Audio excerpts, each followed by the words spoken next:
الحمد لله حمدا كثيرا طيبا كما أمر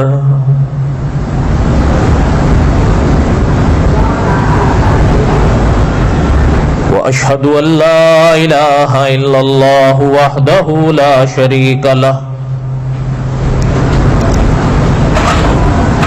وأشهد أن سيدنا وسندنا ومولانا محمدا عبده ورسوله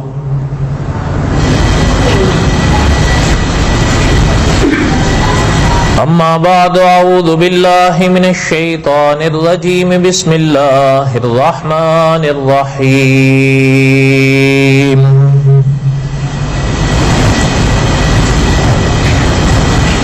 الف لام را تلك آیات الكتاب المبین انا انزلناه قرآنا عربيا لعلكم تعقلون نحن نقص عليك احسن القصص بما اوحينا اليك هذا القرآن وان كنت من قبله لمن الغافلين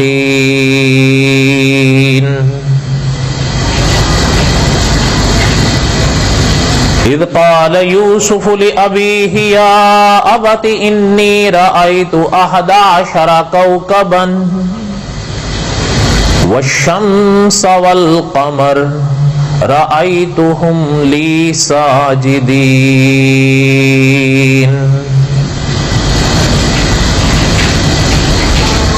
وقال الله تعالى في مقام آخر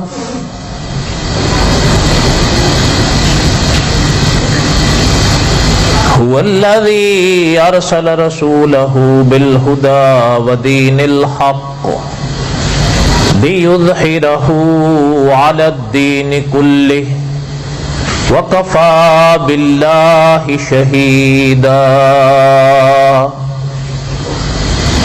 محمد رسول الله وقال النبي صلى الله عليه وسلم انا آخر الانبیاء وانتم آخر الامم صدق اللہ العظیم وصدق رسوله النبی الکریم ونحن على ذلك لمن الشاہدین والشاکرین والحمد للہ رب العالمین اللہم صلی علی محمد وعلی آل محمد کما صلیت علی ابراہیم وعلی آل ابراہیم انک حمید مجید اللہم بارک علی محمد وعلی آل محمد کما بارکت علی ابراہیم وعلی آل ابراہیم انک حمید مجید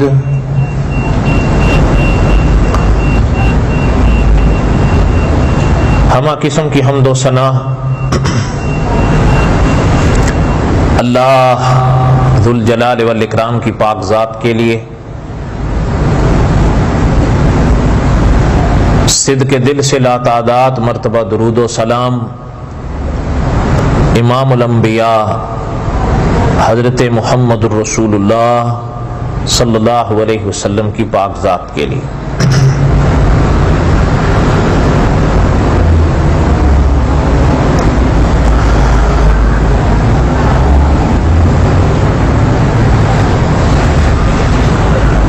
عرصہ ہوا ایک سبق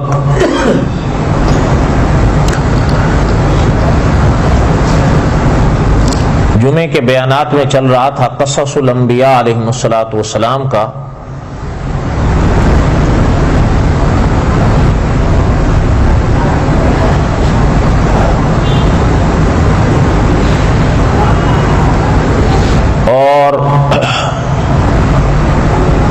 دوران پرانا مدرسہ چھوڑ کر ہم لوگ یہاں آئے.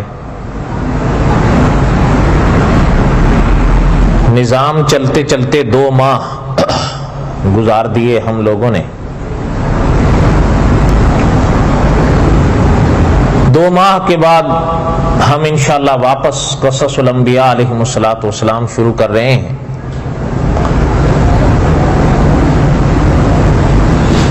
مجھے یاد پڑ رہا ہے کہ قصص الانبیاء علیہم الصلوۃ والسلام کی اس سے پہلے 82 قسطیں محفوظ ہوئی ہیں اور آخری 10 قسطیں وہ حضرت یوسف علیہ الصلوۃ والسلام پر ہیں، اور اوسط لحاظ سے ہر قسط تقریباً آدھے گھنٹے کی ہے. کوئی 1-2 منٹ کم ہوگی، کوئی 1-2 منٹ 5 منٹ اوپر ہوگی بس.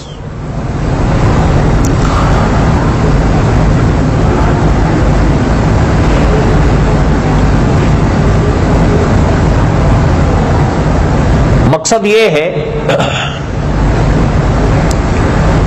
کہ میرا اور آپ کا اور سننے والوں کا، چاہے وہ جب جہاں سنیں، ان کا عقیدہ وہ رہنا چاہیے جسے عقیدہ اہل سنت و جماعت کہتے ہیں. اس لیے کہ آپ صلی اللہ علیہ وسلم کے فرمان کے مطابق ناجی جماعت یہی ہے.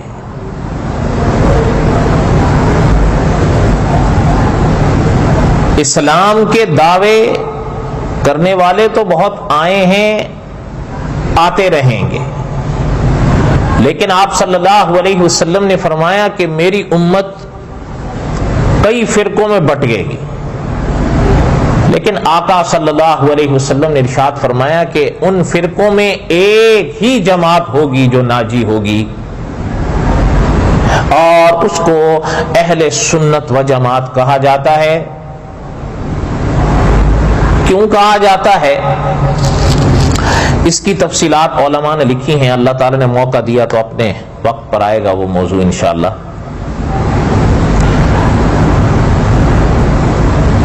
عقائد مسلم کے حوالے سے اب ہم پڑھ رہے تھے قصص الانبیاء علیہم الصلوۃ والسلام، اور واقعات بیان کرنے کے ضمن میں اہل سنت و جماعت کے عقائد بھی کچھ نہ کچھ زیر غور یا بیان آ جاتے ہیں، تاکہ ہمارا اور آپ کا عقیدہ تازہ ہو جائے، اور خدا نہ کرے اگر کسی کے عقیدے میں جھول ہے تو وہ دور ہو جائے.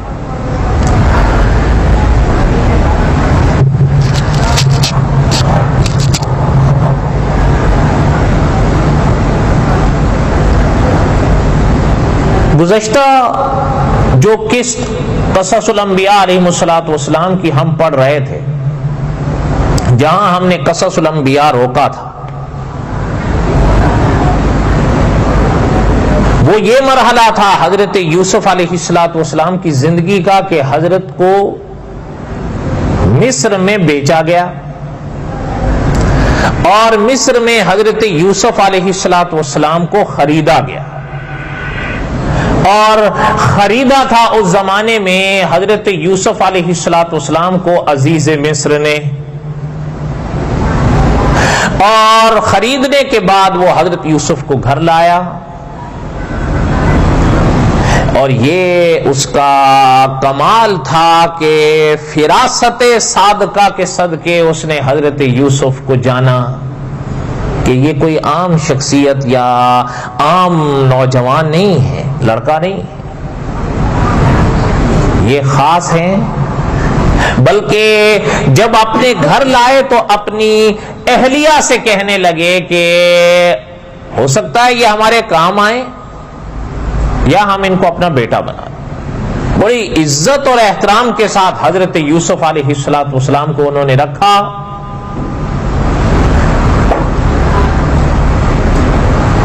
کوئی اللہ تعالی کی شان ہے، کوئی غلاموں والا معاملہ نہیں کیا اس نے حضرت یوسف کے ساتھ، بلکہ شہزادوں والا تعلق رکھا اس نے۔ اب حضرت یوسف علیہ السلام وہاں پلنے لگے۔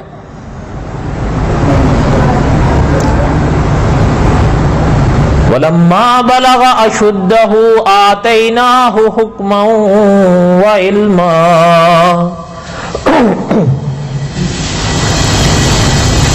قرآن پاک میں اللہ ذو الجلال والاکرام نے ارشاد فرمایا، جب میرے یوسف جوان ہوئے، وَلَمَّا بَلَغَ أَشُدَّهُ آتَيْنَاهُ حُكْمًا وَعِلْمًا۔ اللہ ذو الجلال والاکرام ارشاد فرماتے ہیں ہم نے یوسف کو حکمت دی، ہم نے یوسف کو علم دیا۔ اور آگے اللہ ذو الجلال والاکرام نے ارشاد فرمایا وَكَذَلِكَ نَجْزِي الْمُحْسِنِينَ، ہم نیکی کرنے والوں کو ایسا ہی بدلہ دیا کرتے ہیں۔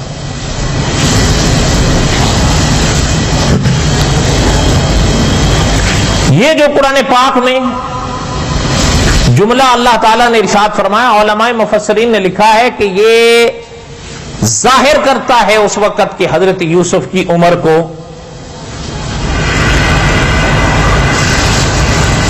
کئی اقوال علماء نے لکھے، غالباً 33 اور کچھ اکابر نے فرمایا 33 نہیں 40۔ بہرحال اللہ تعالیٰ نے حضرت یوسف علیہ السلام کو علم بخشا، حکمت بخشی، اور علماء نے لکھا ہے کہ عزیز مصر نے سارا نظام اپنا حضرت یوسف کے سپرد کر، اور حضرت یوسف علیہ السلام نے وہ سارا نظام جو حضرت کے ہاتھ میں آیا اس کو اتنی عمدگی سے نبھایا کہ عزیز مصر اشش کر اٹھا، کہ گھر کے حالات پر بھی نظر ہے، جو ملازم یا ملازمہ وہاں کام سنبھالے ہوئے تھے ان پر بھی نظر ہے کہ کیسے کام کر رہے ہیں اور کیا کام کر رہے ہیں۔ اور بعض اکابر نے لکھا کہ گھر کے ساتھ ساتھ جو باہر کی ذمہ داریاں تھیں وہ بھی عزیز مصر نے حضرت یوسف علیہ السلام کے سپرد کی، اور حضرت یوسف علیہ السلام نے بخوبی نبھایا ان کو۔ اور بعض اکابر نے تو یہ بھی بات لکھی ہے کہ آگے چل کر جو حضرت یوسف علیہ السلام نے مصر کے تخت پر بیٹھنا تھا یہ اس کی تمہید تھی۔ اور پھر یہ تو آپ سب جانتے ہیں کہ علماء اہل سنت و جماعت نے لکھا ہے کہ اس دنیا میں اللہ ذو الجلال والاکرام کے جو نبی آتے ہیں وہ عقل کے لحاظ سے، فہم کے لحاظ سے، علم کے لحاظ سے، حکمت کے لحاظ سے، چہرے کے لحاظ سے، اخلاق کے لحاظ سے، امانت کے لحاظ سے، دیانت کے لحاظ سے، لہذا ہر ایک لحاظ سے سب سے آگے ہوتے ہیں۔ امتیں انبیاء علیہ السلام کے نقش قدم سے سنورتی ہیں، اس لیے کہ خدا کے نبی یہ اللہ کا انتخاب ہوتا ہے۔ اہل سنت کا ایک عقیدہ ہے نا کہ انبیاء علیہ السلام معصوم عن الخطا ہوتے ہیں، یہ اہل سنت کا عقیدہ بھی ہے، یہ اہل سنت کی اصطلاح بھی ہے کہ انبیاء علیہ السلام معصوم عن الخطا ہوتے ہیں۔ اس مسئلے کی وضاحت میں مولانا ادریس کاندلوی رحمت اللہ علیہ نے لکھا ہے کہ اگر خدا نہ کرے کوئی شخص انبیاء کو معصوم نہیں بلکہ گنہگار مانے، نعوذ باللہ، تو وہ فقط یہاں تک نہیں رکے گا، یہ پھر حرف خدا کے انتخاب پر جائے گا، اس لیے کہ خدا کے جو نبی ہوتے ہیں یہ اللہ کا انتخاب ہوتا ہے، کوئی شخص محنت سے کبھی نبی نہیں بن سکتا۔ یہ بات ذہن میں رکھا کریں، نبوت یہ ایک وہبی شے ہے، نبوت کسبی شے نہیں ہے کہ کمانے سے، محنت سے انسان کو ملے، نہ۔ علماء نے لکھا ہے انسان محنت کرے عالم بن سکتا ہے، محنت کرے یہاں تک کہ حافظ حدیث بھی بن سکتا ہے، محنت کرے تو دوسری لائن میں وہ ڈاکٹر طبیب بھی بن سکتا ہے، انجینئر بھی بن سکتا ہے، قانون دان بھی بن سکتا ہے، بادشاہ بھی بن سکتا ہے، لیکن این خیال است و محال است و جنو ہے کہ کوئی شخص یہ سوچے کہ میں محنت کروں اور نبی بن جاؤں. نہ، نبی یہ خدا کا انتخاب ہوتا ہے. اگر آپ نے کہیں مطالعہ قادیانیت کیا ہو نا تو یہ چیز بھی یاد رکھیں کہ اسلام اور مسلمان نبوت کو ایک وہبی شے مانتے ہیں، لیکن قادیانیت جس نبوت کے دعوے کرتی ہے مرزا غلام احمد قادیانی کے لیے وہ وہبی نہیں، کسبی ہے. یہ بڑی باریک بات ہے اگر آپ اس کو سمجھ سکیں تو، لیکن خیر بہرحال آپ اپنے ذہن کو کیوں اتنی تکلیف دیں گے. دعا کریں اللہ تعالیٰ ان فتنوں سے محفوظ فرمائے. خیر کہنے کا مقصد یہ تھا کہ حضرت یوسف علیہ السلام مصر میں رہے اور سارا نظام حضرت کے ہاتھ میں آیا.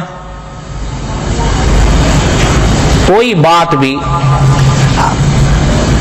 فیصلے کی حضرت یوسف علیہ السلام کے فیصلے کے بغیر نہیں ہوتی تھی. عزیز مصر نے ایسا اختیار ان کو دیا. چلتے چلتے یہ دور چل رہا تھا کہ قرآن پاک میں اللہ ذو الجلال والاکرام نے ایک بات ارشاد فرمائی، وراودتہ التی هو فی بیتها عن نفسہ. حضرت یوسف علیہ السلام کی زندگی امتحانوں سے بھری ہوئی ہے. مولانا حفظ الرحمان سے ہاروی رحمت اللہ علیہ نے اپنی کتاب قصص القرآن میں لکھا ہے کہ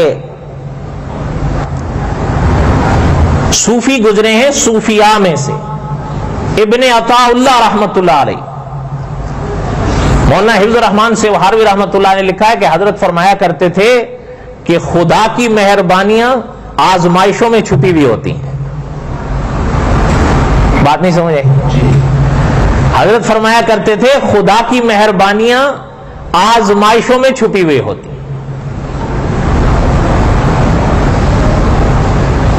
کبھی کبھی دو طرح کی آزمائشیں آتی ہیں انسان پر. ایک آزمائش کبھی کبھی انسان پر آتی ہے انسان کو پرکھنے کے لیے، اور دوسری آزمائش کبھی کبھی انسان پر آتی ہے گناہوں کی نحوست. اب پتہ کیسے چلے گا کہ یہ آزمائش ہے یا گناہوں کی نحوست ہے؟ فرق ہوتا ہے دونوں. بہرحال یہ میرا موضوع نہیں، پھر کبھی صحیح انشاءاللہ. کہنے کا مقصد یہ تھا کہ حضرت یوسف علیہ السلام وہ جو پچھلا ایک دور گزار کر آئے مصر پہنچے اور یہاں اب کچھ سکھ کے سانس نصیب ہوئے تو ایک اور آزمائش ہے. وراودتہ التی هو فی بیتها عن نفسہ. جس عورت کے گھر میں حضرت یوسف رہے یعنی عزیز مصر کی بیوی، وہ کوئی اور رخ لے لے. حضرت یوسف علیہ السلام کو تو اپنے سامنے دیکھتی رہی لیکن رخ کوئی اور پکڑ لی. بہرحال وہ سارے واقعات آپ مجھ سے بہتر جانتے ہیں، پڑھے ہوئے ہیں، سنے ہوئے ہیں آپ نے، زیادہ تفصیلات کیا عرض کریں. راودتہ التی هو فی بیتها عن نفسہ. اچھا یہاں پر تھوڑا سا اب جا کر ایک مسئلہ سنیے، اس لیے کہ صاحب قصص الانبیاء نے لکھا ہے کہ قرآن پاک کوئی ایک آیت سمجھ لینا 10 پارے پڑھنے سے بہتر ہوتا ہے. کہ یہ تو کمال ہے نا حقیقت میں کہ انسان سمجھ کے پڑھے.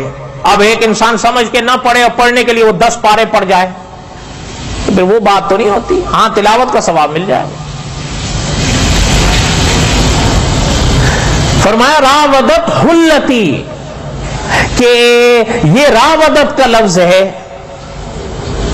اس کا معنی ہوتا ہے پھسلانا، مائل کرنا اپنی طرف. اور آپ تو شاید اتنی بات نہ سمجھ پائیں یا نہ جان پائیں، لیکن بہرحال طلبہ جانتے ہیں اور کچھ دوسرے لوگ بھی جن کا فقط مقصد اعتراض ہوتا ہے، انہوں نے اعتراض کیا ہے. دیکھیں نا، آپ برا نہ مانیں، آپ اور میں تو قرآن پڑھیں گے نا کہ چلیں جی اپنا جو ہے وہ اگر صبح پڑھ لیں گے تو روزی میں برکت ہو جائے گی، اور اگر کوئی خاص صورت پڑھ لیں گے تو ممکن ہے پیسے بھی بڑھ جائیں. یہ تو ممکن ہے، ایسے ہمارے لوگ ہوتے ہیں وہ اسی نظریے سے پڑھتے ہیں. لیکن جو غیر پڑھتا ہے وہ تو پھر ڈھونڈتا ہے کہ کوئی اعتراض ملے. ان کا کہنا یہ ہے کہ راودت حلتی، کہ پھسلایا اس نے. اور یہ جو لفظ راودت کا آیا ہے، ان کا کہنا ہے یہ باب مفاعلہ سے لفظ آیا ہے. جب باب مفاعلہ آئے تو باب مفاعلہ یہ ہوتا ہے کہ یہ دونوں جانب کھینچتا ہے. یہ بڑا مشکل مسئلہ ہے، میں صرف آپ کے ذہن کو قریب کرنے کے لیے اس کی تعبیر آسان کر رہا ہوں. ممکن ہے کسی طالب علم کو اس چیز سے وابستگی ہو، تھوڑی سی آپ بھی غور کریں گے تو انشاءاللہ بات سمجھ میں آ جائے گی. راودت حلتی، اس لفظ پر ان کا اعتراض ہے. وہ کہتے ہیں کہ یہ لفظ ایک ہے، لیکن یہ تب آتا ہے جب دونوں جانب کچھ نہ کچھ ہو، ایک جانب کے لیے یہ نہیں ہوتا. اچھا، اس مسئلے میں جو زلیخا کے گھر میں پیش آیا، ایک بات تھی زلیخا کی، یہ عزیز مصر کی بیوی تھی، اور بعض اکابر نے یہ فرمایا ہے کہ یہ اس کا نام تھا زلیخا. بعض کہتے ہیں کہ یہ نام نہیں لقب تھا، بعض کہتے ہیں یہ اس کا تلفظ زلیخا تھا، بعض کہتے ہیں زلیخا تھا. بہرحال واللہ اعلم بھی حقیقت الحال جو بھی ہو، قرآن پاک تو ان ابحاث سے بحث نہیں کرتا. قرآن پاک میں تو اللہ تعالیٰ نے اس کا نام ہی نہیں ذکر کیا. راودت حلتی هو فی بیتہا عن نفسی، بس. قرآن پاک میں اللہ تعالیٰ خواتین کے نام نہیں لیتے، اللہ کی شان ہے. سوائے حضرت مریم کے اللہ نے قرآن میں کسی خاتون کا نام نہیں لیا. اور حضرت مریم کا بھی لیا تو علماء فرماتے ہیں اس لیے لیا کہ حضرت عیسیٰ کی نسبت کدھر کریں.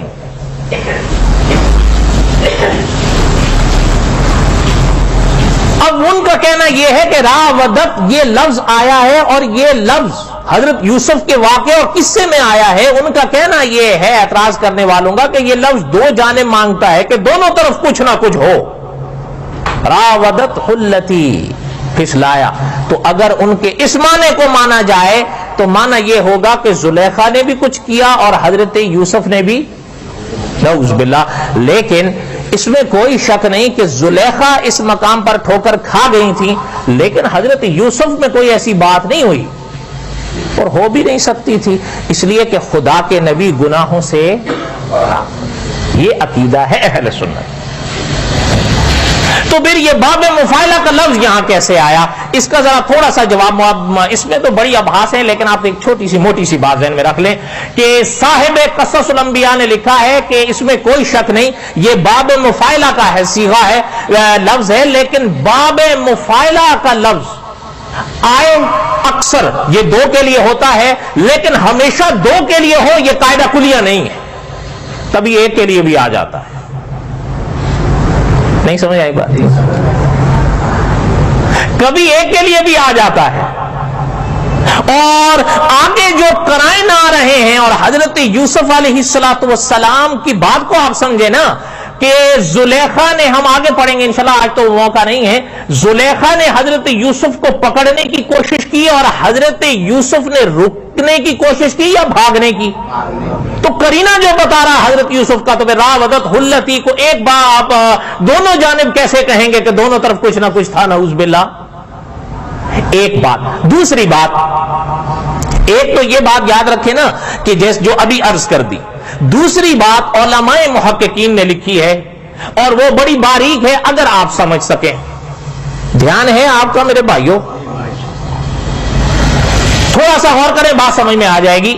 علماء محققین نے اس کا ایک اور جواب بھی دیا ہے اور وہ بڑا باریک ہے. وہ یہ فرماتے ہیں کہ دیکھو راودت حلتی ہوا فی بیتہا عن نفسہ، یہ لفظ جو آیا ہے راودت یہ باب مفاعلہ کا ہے اور اس میں کوئی شک نہیں کہ یہ دونوں جانب کھینچتا ہے اکثر، جیسے کہ میں نے ابھی عرض کیا. وہ فرماتے ہیں یہاں بھی دونوں جانب ہیں لیکن فرق یہ دیکھو کہ بات یہ ہے کہ زلیخا پھسلی ہے، اس میں کوئی شک نہیں، وہ راہ سے ہٹی ہے، لیکن ایک چیز ایک قاعدہ ہوتا ہے اس کو ذہن میں رہے آئیں کہ جہاں فاعل ہوگا نا تو پھر سبب ہوگا، سبب ہوگا تو فاعل ہوگا، اگر فاعل نہیں ہوگا تو سبب نہیں ہوگا، سبب نہیں ہوگا تو فاعل نہیں ہوگا. کیا معنی؟ معنی یہ ہے کہ اس میں کوئی شک نہیں کہ زلیخا راہ سے بھٹکی لیکن سبب بنا ہے حضرت یوسف کا حسن. تو دونوں جانب کچھ نہ کچھ تو آ رہا ہے، اگرچہ حضرت یوسف کا اس میں کوئی قصور نہیں تھا لیکن سبب تو بنا. اگر حضرت یوسف علیہ السلام اتنے حسین نہ ہوتے جتنے کے تھے تو زلیخا تو غلام بنا، حضرت یوسف تو غلام کی صورت میں ان کے گھر آئے تھے، وہ بات ہی کیوں کرتی حضرت یوسف سے؟ اس لیے راودت کا لفظ بالکل صحیح ہے. اگر اکثر کے لحاظ سے بھی دیکھا جائے کہ وہ دونوں جانب کیوں کھینچتا ہے تو دونوں جانب میں کچھ تو آ رہا ہے. وہ یہ آ رہا ہے کہ فاعل میں کوئی شک نہیں کہ زلیخا سے ایسی بات ہوئی لیکن سبب تو بنانا کیا؟ حضرت یوسف کا حسن.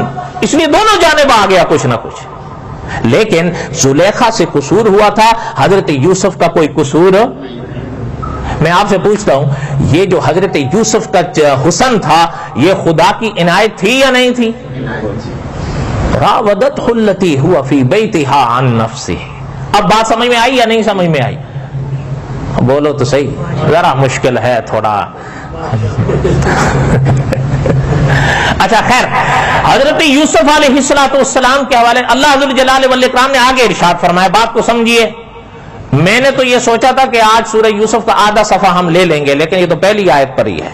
راودت حلتی ہوا فی بیتہا عن نفسہ. اللہ نے فرمایا کہ اس عورت نے جس کے گھر میں وہ پلے پھسلانے کی کوشش کی حضرت یوسف کو. اور آگے اللہ نے فرمایا وغلقت الابواب. اچھا، مولانا حفظ الرحمان سے وہاروی رحمت اللہ علیہ نے لکھا ہے کہ پہلے زلیخا چونکہ نظام تو حضرت یوسف کے پاس تھا، اکثر دیکھتی تو رہتی تھی، لیکن کچھ کنائے سے کام بھی لیا، حضرت یوسف نے توجہ ہی نہیں دی. اس لیے کہ پیغمبر معصوم عن الخطا ہوتے ہیں، پیغمبروں کے دل تو پاک ہوتے ہیں. لیکن جب وہ سمجھ گئی کہ یہ اسے مائل نہیں ہوں گے تو اب بالکل کھل کر سامنے آئی ہے جو اس کے بس میں تھا. قرآن بیان کرتا ہے وَغَلَّقَتِ الْأَبْوَابِ، سارے دروازے بند کر دیے، دروازے تک بند کر دیے.